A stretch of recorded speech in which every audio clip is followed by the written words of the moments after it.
This is episode 2 of the pharmaphorum podcast. My name's Dominic Tyre and I'm pharmaphorum's creative director. For this episode, I went to Infirst Healthcare in London, where I met the up-and-coming consumer healthcare company's CEO, Manfred Scheske.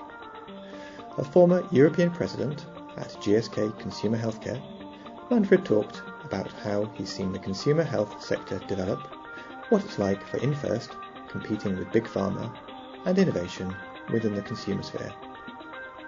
You can find more details of this episode, including a download link for the podcast and information about other instalments in the series at pharmaphorum.com/podcast.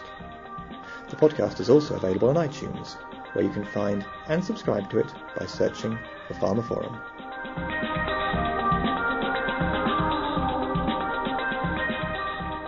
I'm here with Manfred Scheske, who's Chief Executive Officer of Infirst Healthcare in their London offices, for a chat about the direction of consumer health and the application of innovation to it. So, Manfred, welcome to the podcast.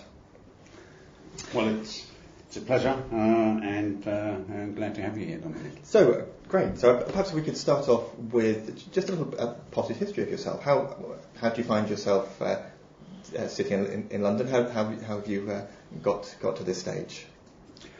Well, I think I can call myself rightly an industry veteran. Spent close to 40 years, I think, in over 30 years in large corporations, 25 of this in the pharmaceutical industry, specifically with GlaxoSmithKline and its legacy, SmithKline Beecham and Beecham. And when I left GlaxoSmithKline in 2010, I was still full of energy and didn't feel like I'm ready to retire. But nor did I feel like I should go back into another large corporation. I have kind of been there, done that, and been specifically looking for something more entrepreneurial. I met a team of people who were looking at drug development in a very different way, in a very interesting way, but also in a way which was leaning itself towards more primary care, consumer healthcare. And when I saw the products they were working on, I almost felt like it's a kind of innovation I would have wished somebody bring to me when I was running large businesses for GSK. So I joined them and started working with that team.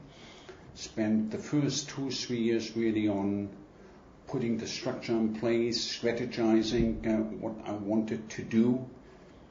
Was within a company was one staff, which was me, and 2.5, 3 years in, I completed the fundraising and properly set up Infirst Healthcare with what it is today.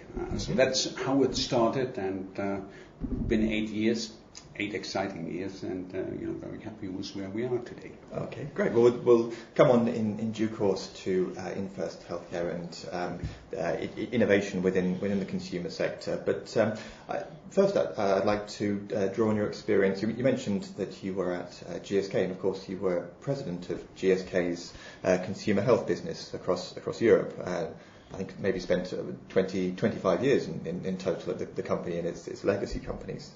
So from that vantage point, how have you seen the consumer health sector develop and change in the US and Europe over the last 5 or 10 years? In a way, I'm quite disappointed with how the sector has developed and changed, because this should have been, the decades of this sector really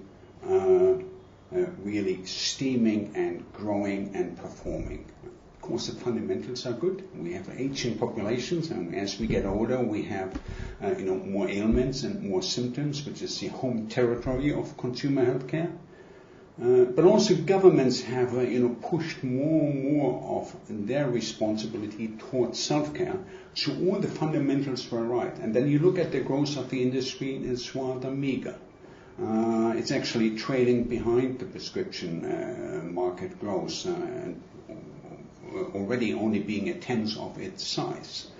And the question is, why is that? And what I would say is the sector has really focused on two big themes. One is M&A, or consolidation, and the other one is global marketing, trying to globalize the assets they have. So subsequently you've seen, big acquisitions. Subsequently, the multiples, the prices paid for the big targets going up all the time. And on the other side, you have seen, changes in global infrastructure and organization, more towards global marketing, with one set of instruments, brands, and go-to-market strategies being applied everywhere. Now that has worked to some extent for the big guys, but not across the board. Because if you look at how the sector has performed, they just said they're trailing behind RX, they're not growing the way they should grow. Of the top 10 in 2016, only the top 3 have shown growth, and most likely from consolidation rather than organic growth. And if you look at where's the biggest growth in the entire sector, then it's in the companies below the top 50, which have grown from, I think, something like 45% to 53% in importance in 2016. And I dare to say this is because of lack of innovation. Obviously, if you focus on global marketing, if you focus on M&A, you're not focusing on really developing new products or improving products. And I think this is quite evident if you look at these organizations, how much money do they spend, percent of sales on R&D? It's not much. And if you look at the risk they are taking, if you look at the money they spend on clinical studies, they're not doing many. So it is rather meager, and I think opportunities are being missed here. It's very obviously attractive to go for next big acquisition. It gives you different scale, different league, and you can take cost out. But it's not driving the industry and not driving the sector. And certainly as a journalist covering the pharmaceutical industry for nearly 20 years now, you can certainly see that those waves of mega mergers, as the journalist shorthand tends to be occurring. A little bit fewer, I suppose, nowadays. That there aren't that many more companies, one would assume, that can still merge. But we'll see. We've seen in the pharma space Takeda snapping up Shire just yet. So there's still no end to the big mergers within big pharma. I think in consumer we have seen a bit of a shift. As I said, the prices for the targets have gone up, almost every year. But then we've also seen a shift more from acquisition to mergers. We've seen Scheske and Novartis merging their consumer businesses. We've seen Boehringer and Sanofi merging or swapping businesses. So that's been a bit more of a trend. But that goes also along with the trend of obviously the prices having reached the ceiling. And obviously everybody will have seen that Pfizer has tried or is still trying to divest their consumer business and has failed to attract bidders. Or 2 bidders left who have then dropped out. We don't know what's going to happen next, but there appears to be, at least a temporary ceiling being reached there. So within that then you've got so much attention focused on M&A and mergers and just the business of doing business perhaps. What does that mean for innovation, or what has that meant for innovation within consumer healthcare? I suppose one tends to think of the consumer space as not quite as nimble, perhaps not quite as innovative as clearly as biotech or maybe traditional pharmaceuticals, but within consumer then, how has innovation been affected? Well, fundamentally, the consumer healthcare sector is generic in nature. You wouldn't find a new molecule you're going straight into consumer. Very, very, very rarely that is the case. I know of 1 or 2 cases, but that is the absolute exception. So typically it's generic. These are products already proven to be safe and effective within the remit of the prescription market, and then eventually becomes switches and made available directly to consumers. So not surprisingly, a switch has been a centerpiece of the innovation strategy of that sector for decades. More so in the US than in Europe, by the way, to a very, very different scale. But switches are drying out. All the easy switches have happened, and there are not many, not many coming behind. And in order to go for the next big switches, that will require a completely different set of risk-benefit assessment from regulators, as well as pharmacovigilance requirements. So that won't be easy. Then if you look at the wider scale of what are the tools and the strategies being used in consumer, it all centers around on trying to lower the regulatory risk as much as we can, lower the cost, and find ways to address pathways in a different way. So you will find a lot of borderline products, borderline medicines, cosmetics, borderline medicines, food, dietary supplements, lower regulatory hurdles, easier to do. You will find even medical devices widely used, products which you wouldn't think are medical devices, but these may be products, even ingested products, which do not act systemically and are being launched as medical devices, with lower regulatory requirements.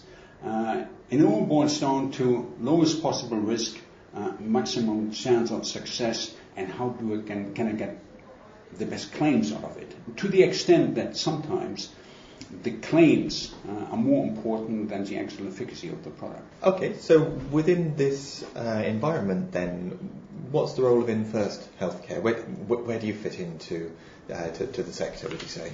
First of all, if you look at our website, at what we do and what we say, we call it known drugs made better.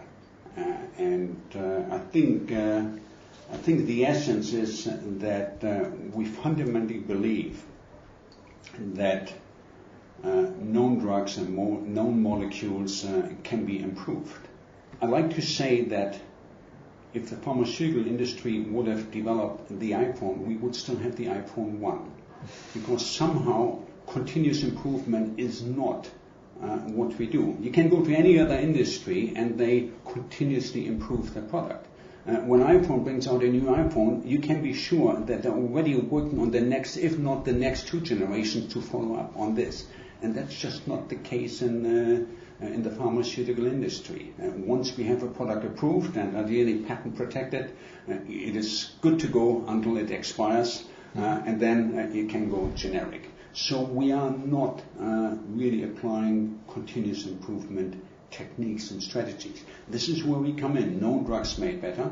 So we're not reinventing wheels. We're not looking for new molecules. We're looking for substances already known to be safe and effective, trying to improve them by making them either more efficacious or safer, or ideally both. And within that then, exactly, specifically, what sort of drugs are you looking to make better, and what sort of things can you do to take these known drugs and make them better?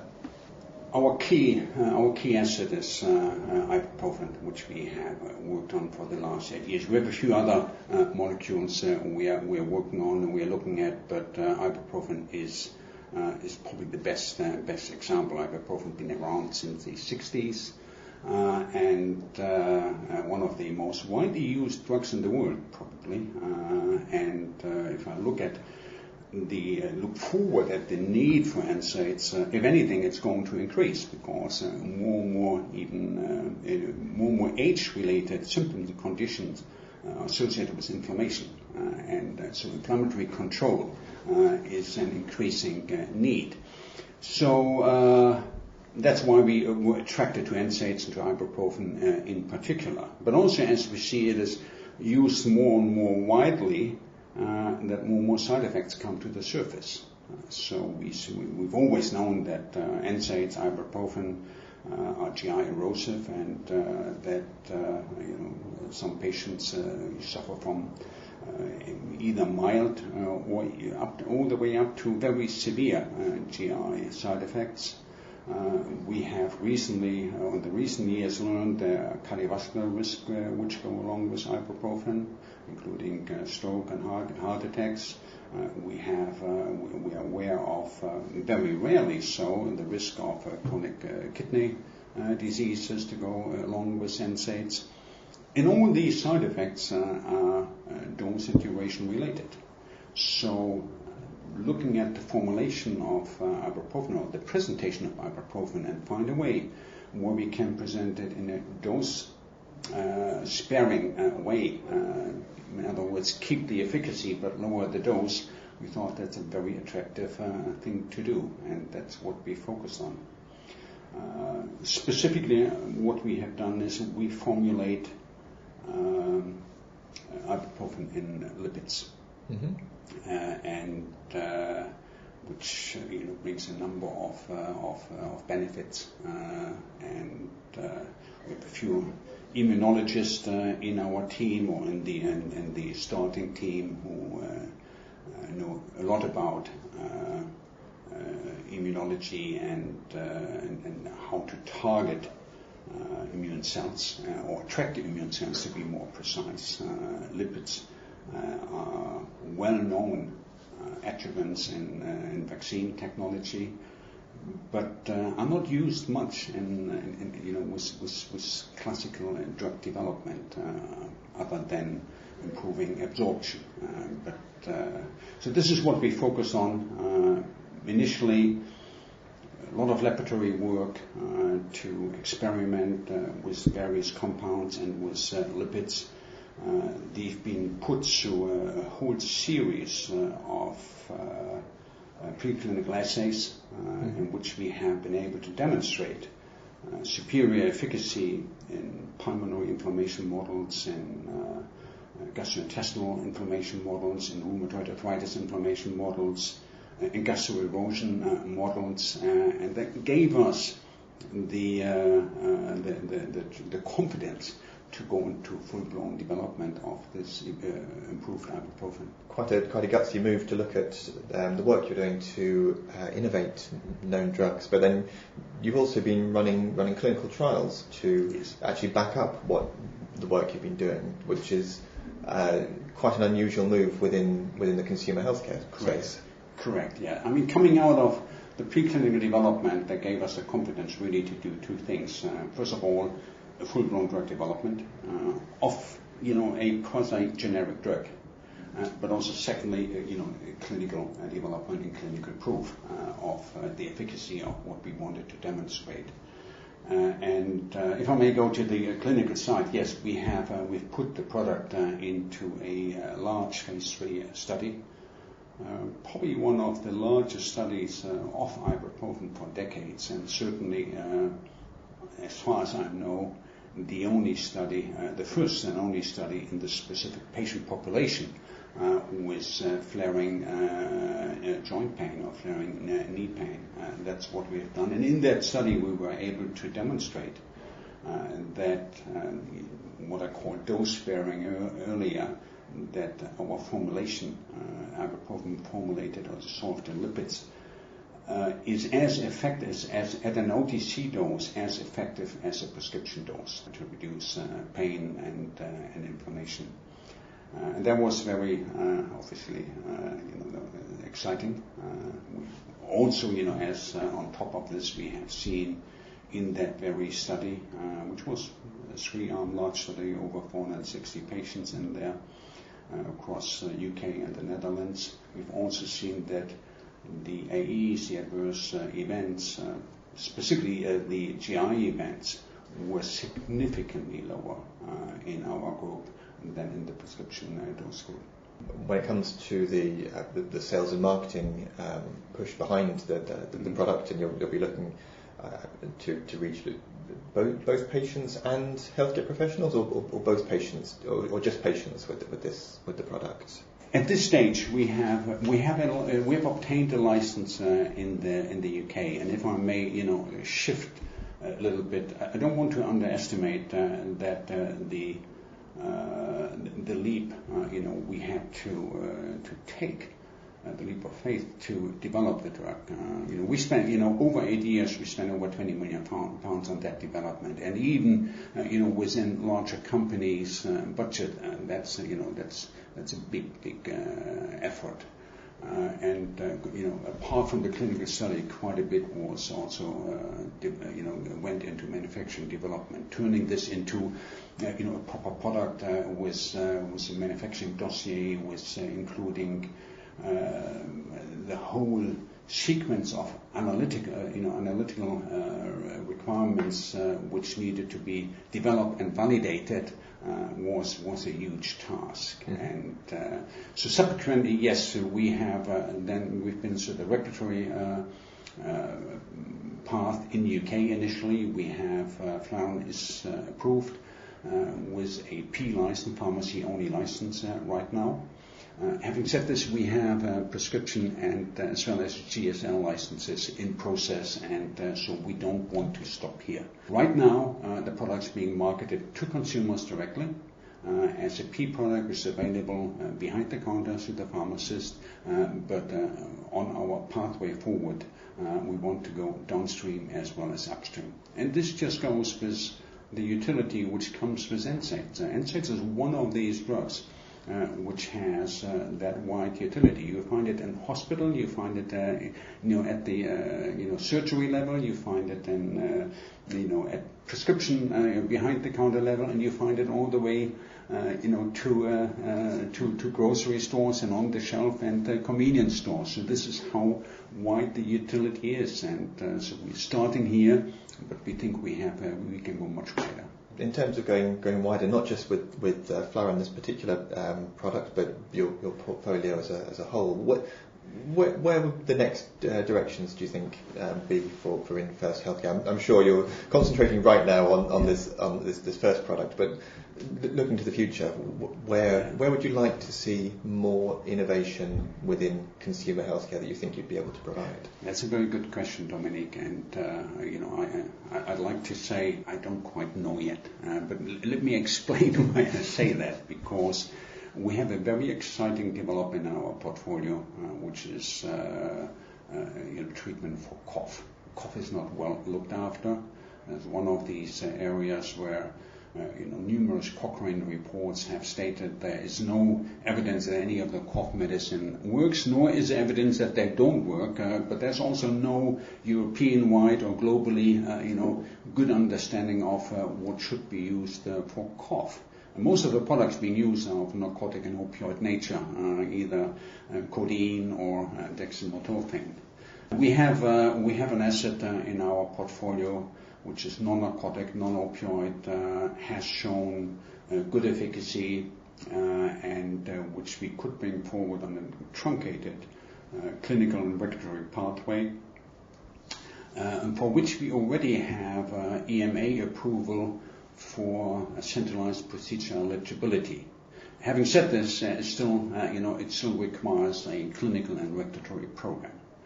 At the same time, if we look at what we see almost every day coming up with Flarin, is super exciting. It's like you're climbing a hill and you see new land, and that's what we see. The opportunities with Flarin are enormous. We gain even ever more confidence that this is a way NSAIDs in general should be formulated, and it is just fascinating, how that lipid formulation drives. I wouldn't say efficacy, but it's more efficiency. So we achieve more with a lower dose, while at the same time, lowering, improving GI tolerability. So it's a tough question with the scarce resources we have as a small, privately funded company. Are we pushing this further first, or are we going for the next opportunity? It's a nice problem to have, and I don't have. Sure. We're working on the answers, but I don't have the answer yet. Oh no, that's fair enough. I can imagine it's quite a tricky balancing act at the moment. So, you mentioned, of course, that Infirst Healthcare is a relatively small company. I think at the moment it must be quite different from your days at GSK, sitting in GSK House in Brentford. So, looking to not necessarily compare those two specific companies, but as a small company, what's it like competing with the bigger players? What are you able to do? What are you not able to do? Well, I think this applies to any industry. I mean, as you said, I've spent 25 years with Scheske in continental Europe, in the US, in London, in the UK. And I pretty much know how it works. I know the industry. I've served on the big industry board in the US and in Europe. I'm still a member of the board of the PHEB today. But when you're in a small company and in an entrepreneurial environment, it is quite obvious that you have to do things differently. With limited resources compared to the big players with unlimited resources, large infrastructures, we cannot win by doing the same, by thinking the same way, by following the same templates. We have to go really, where the big players don't go, and we have to go, there in ways where size doesn't matter, but where we, find creative ways to challenge the status quo, but also, deliberately, take risk which a big player wouldn't want to take, and including the risk to fail. Well, Manfred, we've begun this podcast interview looking at where the consumer health sector has developed over the last 5 to 10 years. If I could ask you to get your metaphorical crystal ball out and look in a little bit into the future. Clearly, if we look at the pharmaceutical industry, there's an obvious shift to specialty care. One only has to look at the top-selling pharmaceutical products to see the big hitters there in oncology and immunology dominating the charts. And with that has come a shift away from primary care. So with that as some of the background, where would you see consumer healthcare going over the next 5 to 10 years, do you think? I think we will see a range of options, and we see momentum and change, at various ends. On the one side, we see a few consumer players clearly going more towards an FMCG approach to consumer care. Consumer healthcare, and that would include companies like Reckitt Benckiser, who have come out of FMCG. I'm not quite sure what's going to happen with Procter & Gamble. They seem to come back into consumer healthcare. There was a time when we thought they're going out, partnering with Teva. Now that partnership seems to go somewhere else. They've acquired the eMerck consumer business. There seems to be a new ambition, but they are clearly FMCG players. I would say GSK was a huge and hugely successful oral care portfolio, but then OTC at the same time. I would put them more as although they have big GSK behind them, but I think they are more an FMCG player. Which obviously would drag the consumer healthcare business away from primary care, rather towards it. At the same time, I think we will find more smaller, mid-sized regional players who are really utilizing combined strengths in primary care and OTC. And if we look across the global or even the European landscape, we will find that the markets work very differently in every territory. We in a global company, we want it all to be the same, but it isn't. In order to be successful globally, you have to accept asymmetry. And if I want to buy an ibuprofen in UK, I can get it in a corner shop. If I want to do it in Germany, I have to go into a pharmacy, and it's behind the counter. And if I get it in France, I probably fully expect it to be paid by the government and be on prescription. But that's a world that we live in. So I can see that some companies will also do very well by combining primary care with OTC. And being flexible to play in either of these areas, not in specialty care, but also not in hard selling FMCG, but in a more ethical kind of definition of primary care, or the way I like to call it is first-line intervention. So I think there is no one template which will evolve. There will be various pictures of consumer healthcare with a lot of borderline developments at the periphery towards food, towards cosmetics, and towards dermatology and skincare and so forth. I know it'll certainly be fascinating, I think, looking at how that develops. But looks like we've come to the end of the time for our interview for this part of the podcast. So, Manfred, thank you very much for joining me for the interview. It's been an absolute pleasure. Thank you, Dominic. And that's it for this episode of the pharmaphorum podcast. I hope you enjoyed my conversation with Infirst Healthcare's Manfred Scheske on consumer healthcare and innovation. You can find more details of this episode, including a download link for the podcast and information about other episodes in the series at pharmaphorum.com/podcast. The podcast is also available on iTunes, where you can find and subscribe to it by searching for pharmaphorum. And don't forget to visit our website to sign up for daily or weekly email pharmaceutical news and analysis bulletins, and follow us on Twitter, where we are at pharmaphorum. Thanks for listening, and we'll see you next time.